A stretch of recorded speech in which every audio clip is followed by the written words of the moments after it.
بسم اللہ الرحمن الرحیم ان الحمد للہ والصلاة والسلام علی من لا نبی بعدہ۔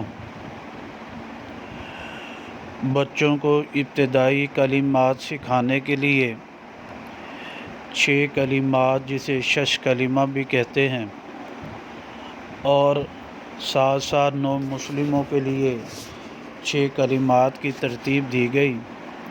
اسلام میں داخل ہونے کے لیے تو پہلا کلمہ ہی داخل ہے، تو تیسرے کلمے کی فضیلت اور اس کا مستدل کن روایات مبارکہ میں آتا اس کو بیان کیا جا رہا ہے۔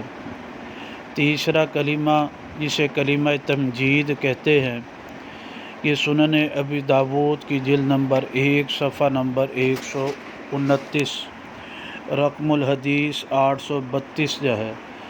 حضرت عبداللہ بن اوفا رضی اللہ تعالیٰ عنہ فرماتے ہیں، ایک شخص نبی پاک صلی اللہ علیہ وسلم کی خدمت میں آیا، اس نے کہا کہ انی لا استطیع ان آخذ من القرآن، میں طاقت نہیں رکھتا کہ قرآن مجید کا کچھ حصہ یاد کر سکوں جو ہے، پس آپ مجھے بتا دیجئے کہ میں اس کے علاوہ اور کوئی ورد وظیفہ کر لوں۔ آپ نے فرمایا تو پڑھ سبحان اللہ والحمد للہ ولا الہ الا اللہ واللہ اکبر ولا حول ولا قوة الا باللہ، یہاں تک الفاظ آتے ہیں۔ پھر اس نے پوچھا یا رسول اللہ یہ تو اللہ کے لیے، پس اپنے لیے کیا پڑھوں؟ آپ نے فرمایا تو پڑھ اللہم ارحمنی وارزقنی وعافنی واہدنی۔ پس جب وہ کھڑا ہوا آپ علیہ الصلاۃ والسلام نے اشارہ کیا، فرمایا اس بندے نے اپنے ہاتھ کو خیر سے بھر لیا۔